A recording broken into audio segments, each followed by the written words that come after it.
मसूड़ों से संबंधित जितनी भी बीमारियां जो होती हैं ना, वैसे तो ओरल इनहाइजीन एक रीज़न हो सकता है। जिंजीवाइटिस बोला जाता है। जिंजीवाइटिस मतलब गम इन्फ्लामेशन, मसूड़ों में इन्फ्लामेशन।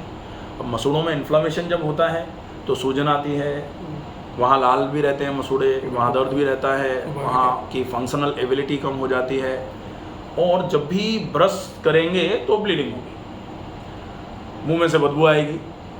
अगर वहाँ बैक्टीरियल ओवरग्रोथ हो गई तो पायरिया हो जाएगा। पायरोडोंटाइटिस जो होती है ना, तो अब पायरोडोंटाइटिस का मतलब पायरिया ही होता है। पायरिया का मतलब क्या होता है? पायोजेनिक इन्फेक्शन, मतलब अंदर पस बन रहा है। क्यों बन रहा है? क्योंकि इन्फ्लेमेशन है, इन्फेक्शन है। इन्फेक्शन है, इसका मतलब क्या है? ओरल इनहाइजीन है। ओरल इनहाइजीन का मतलब होता है मुंह के अंदर की जो व्यवस्थाएं हैं वो ठीक नहीं है, सफाई ठीक नहीं है। इसके लिए अच्छा, ये कोई बहुत स्पेसिफिक कि स्पेशल आपको ही हो गई है, बाकी लोगों को नहीं होता, ऐसा नहीं है। ये लगभग 10 में से मुझे लगता है 3 लोगों को होती है। कुछ लोग ये मान लेते हैं कि ये तो मसूड़ों में से खून आना तो बहुत सामान्य सी बात है, ब्रश करते समय तो आता है, बाकी पूरे दिन तो नहीं आता। बदबू मुंह में से अपने को पता ही नहीं था, अभी कोरोना ने बता दिया कि मुंह में से बदबू आती है। नहीं तो हमारे मुंह में से बदबू आती है, हमको नहीं पता। आपके मुंह में से आती है, आपको नहीं पता। किसी को पता ही नहीं था। आपके मुंह में से आती है, हमको पता है, क्योंकि आप मुंह से सांस छोड़ोगे, हम सूंघेंगे। अब हम मुंह से सांस छोड़ रहे हैं तो हम थोड़ी सूंघ रहे हैं। तो क्या करते थे? मास्क लगाया कोरोना में ऐसे करके, अब मुंह से सांस छोड़े और नाक से अंदर गए, ओहो मुंह में से बदबू आ रही। मतलब ये मानो कि जिन लोगों का ओरल हाइजीन खराब था उन सबको महसूस हुआ कि हमारे मुंह में से बदबू आती है। इलाज मैं तो कई साल से बता रहा हूँ कि ऑयल पुलिंग बेस्ट इलाज है इसका, और ऑयल पुलिंग कोई इलाज नहीं है, दैनिक दिनचर्या है।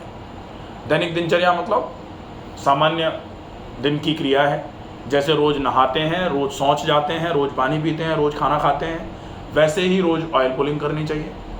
और ऑयल पुलिंग का मतलब होता है 1 चम्मच सरसों का तेल मुंह में भर के जोर से चलाना। अब प्रॉब्लम्स अगर जैसे देखो तो कई हैं। एक तो सिमेट्री, जैसे फेशियल पाल्सी होती है ना, 7th क्रैनियल नर्व पर पैरालिसिस हो जाती है तो मुंह ऐसे करके खुलता है या ऐसे करके खुलता है। ये प्रोड्यूस क्यों हुई साहब?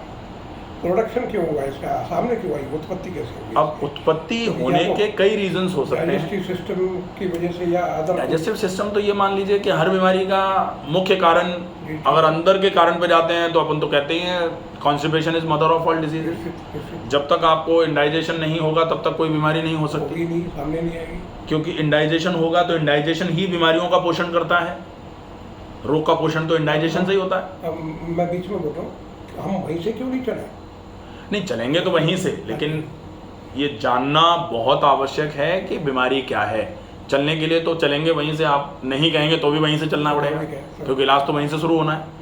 भाई कहा ही जाता, हम तो कहते हैं शुद्धो देहा मनुष्य से। अगर मनुष्य देह की शुद्धि नहीं करेगा तो बीमार रहेगा ही। शुद्धो देहा मनुष्य से स जीवति वर्ष शतम। 100 वर्ष तक स्वस्थ जिंदा रहना है या रहना चाहते हैं तो आपको शरीर की शुद्धि कर लेनी चाहिए, और जो शुद्धि कर लेता है वो 100 वर्ष तक स्वस्थ जिंदा रहता है। एक ही बात। तो शुद्धि तो आवश्यक है ही, और शुद्धि डाइजेस्टिव ट्रैक्ट की शुद्धि से ही शुरू होगी। इशू क्या है कि बोन लॉस हो गया है मुझे।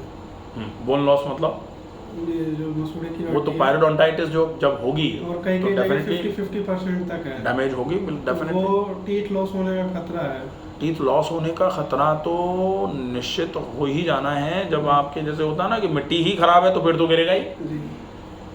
और जो गम है, गम अगर प्रॉपर तरीके से आपकी टीथ को संभाल नहीं पाएगा, लेकिन रीज़न उसका सिर्फ और सिर्फ आपका जो पायरोडोंटाइटिस हो रही है उसमें सबसे ज़्यादा ज़रूरी तो केवल इनहाइजीन को मेंटेन करना है। फिर ब्लड सर्कुलेशन को बढ़ाना है। ब्लड सर्कुलेशन अगर नहीं बढ़ाएंगे तो भी चीज़ें गड़बड़ रहेंगी। एक्सरसाइजेज करनी पड़ेंगी तो एक्सरसाइजेज भी रेगुलर करनी पड़ेंगी। हम एक्सरसाइजेज नहीं करेंगे, हमारा डाइजेस्टिव हेल्थ खराब ही बना रहेगा, उस पर भी फोकस करना पड़ेगा। ब्रीदिंग एक्सरसाइजेस करनी पड़ेंगी। अपने डीएनएस भी है, डीएनएस भी ये वाला है, एस शेप डीएनएस है। हड्डी नाक की तिरछी टेढ़ी जो होती है ना, अब अपनी एस शेप टेढ़ी है, एस शेप टेढ़ी है तो ये आपको ब्रीदिंग ऑब्स्ट्रक्शन कराएगी। ब्रीदिंग ऑब्स्ट्रक्शन कराएगी तो वो भी आपके लिए ऑक्सीजन सेचुरेशन में कमी करा देगा। ऑक्सीजन सेचुरेशन में कमी होगी तो आज कम समस्याएं कल के लिए ज़्यादा हो जाएगी। तो इसको भी बेसिकली इसमें ज़्यादा तो हम कुछ कर नहीं सकते, टेढ़ी हड्डी तिरछी हड्डी को तो ऐसे खींच के सीधा नहीं किया जा सकता, लेकिन कम से कम टेढ़ी तिरछी हड्डी होने के साथ में मांस बढ़ जाता है जो नाक पर, जो इंटरनल कॉन्कास जो होते हैं उनमें इन्फ्लेमेशन होना चालू हो जाता है, वो बचे। इसके लिए नेज़ल हाइजीन मेंटेनेंस बहुत ज़रूरी है। तो ओरल हाइजीन और नेज़ल हाइजीन दोनों मेंटेन करो। अगर दोनों मेंटेन हो जाएंगे तो ये समस्या, ये मान लो धीरे धीरे करके ठीक होना चालू हो जाएगी और इन्फ्लेमेशन तो डेफिनेटली ठीक हो जाएगा। जो बोन डिके हो रहा है उस बोन डिके को रोकने का सिर्फ एक ही तरीका है कि आप सबसे पहले डिटॉक्स करो शरीर को, उसके बाद अच्छा न्यूट्रिशन शरीर में पहुंचाओ, उस अच्छे न्यूट्रिशन को शरीर में सर्कुलेट कराने के लिए एक्सरसाइजेज करना चालू कर दो। तो सफाई, डाइट और एक्सरसाइजेज, 3 वेज निकलते हैं अपने लिए। इन तीनों वेज का प्रॉपर तरीके से फॉलोअप करोगे डेफिनेटली ठीक रहेगा। इसके साथ में लाइफस्टाइल बहुत ठीक होनी चाहिए। लाइफस्टाइल ठीक होने में जल्दी जागो, रात को जल्दी सो, शाम का खाना जल्दी, पानी की मात्रा ज़्यादा, खाने को चबा के खाना, नियमित व्यायाम करना और ओरल हाइजीन मेंटेनेंस के लिए, वैसे तो ओरल हाइजीन मेंटेनेंस या नेज़ल हाइजीन मेंटेनेंस के लिए मैंने अलग अलग वीडियोस बना रखे हैं, आप उसको डिटेल में समझ लेना, लेकिन विशेष तौर पर जो 2-3 चीज़ें करनी है मैं बता देता हूँ। नीम की दातुन करिए, नीम की सॉफ्ट जो डंठल है उसको चबाइए, जितना ज़्यादा चबाएंगे सॉफ्ट डंठल को, उसका रस जो निकलेगा उस रस से फिर मुंह को खंगाल लीजिए, चबा के लार मिलेगी उसमें, नीम की डंठल की रस में लार मिलेगी तो थोड़ा सा मुंह भरेगा, उससे कुल्ला कर दो। वो एंटीबायोटिक पहुंच गया हर कोने पर, आप ये कहना चाह रहे हैं। उसको थूक दो, दोबारा चबाओ, ऐसा 3 बार करना है एक बार में, और इसको 2 बार करना है दिन में, ठीक है। ये 2 काम करेगा, एक तो एक्सरसाइज रहेगी टीथ की और गम्स की, दूसरा एंटी बैक्टीरियल इफेक्ट है नीम का, बढ़िया रहेगा, एंटीसेप्टिक इफेक्ट है, एंटी इन्फ्लामेटरी है, तो एंटी ऑक्सीडेशन का भी काम करेगा लोकली। बीच में बोलना चाहूँगा, एक वो आपका जो है ईशा फाउंडेशन है, योग फाउंडेशन, वो जग्गी गुरु जो सब हाँ। लोग हैं, वो एक एडवाइस करते हैं, मैंने एक आध बार ट्यूब पर देखा, यूट्यूब पर, नीम और हल्दी बताते हैं वो सुबह सुबह। हल्दी की आवश्यकता नहीं है, नीम यहाँ पर्याप्त है, नीम के अलावा नीम हल्दी की अभी आवश्यकता नहीं है। गोली बनवाते हैं दोनों की, हाँ। और अपने साधकों को वो सेवन कराते हैं, ऐसा मैंने देखा था। खाने की बजाय अभी अपन ओरल हाइजीन की बात कर रहे हैं। 150 के तो खाना वो अंदर चली जाएगी तो अंदर से पच करके खून के साथ यहाँ पहुँचने में बहुत टाइम लगाएगी। It will take time. अपने तो ओरल हाइजीन यहीं से शुरू कर दो ना, सीधा सिंपल है।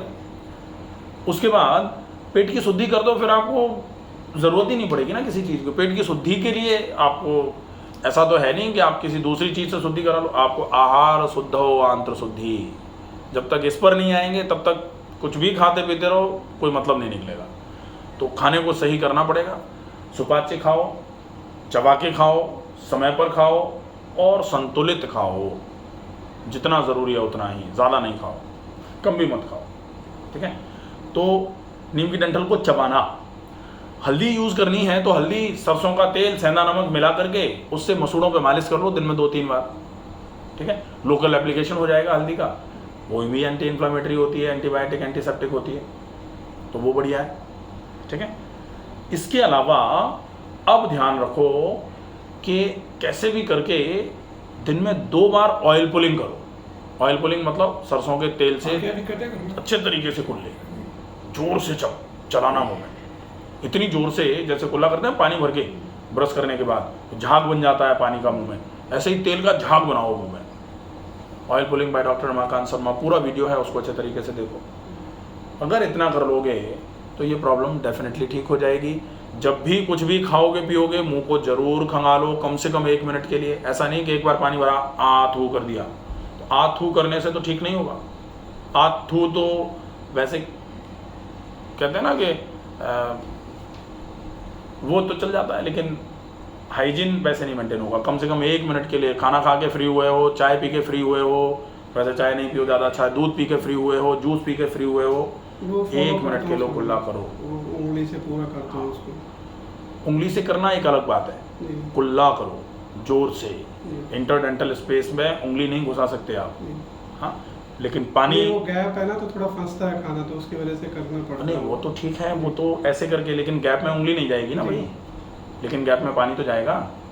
और 1 मिनट तक अगर आप उन गैप्स को, इंटरडेंटल स्पेस बोलते हैं उस गैप को, तो इंटरडेंट क्या करते हैं आप? मैं अभी प्रिपरेशन कर रहा हूँ सर। अच्छा, ठीक है। तो पानी से अच्छे तरीके से खंगालना बहुत ज़रूरी है। 2 दांतों के बीच के स्पेस में उंगली नहीं जा सकती।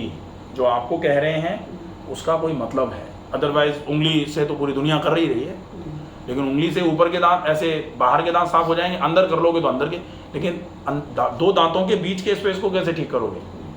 हो ही नहीं सकता। 2 दांतों के बीच का स्पेस तो ब्रश भी नहीं जा सकता, वहाँ तो पानी ही जाएगा। और पानी भी तब काम करेगा जब आप कम से कम 1 गिलास पानी से कुल्ला करोगे, और आप करना चालू करो, महीने भर में आपको इफेक्ट मिलेगा।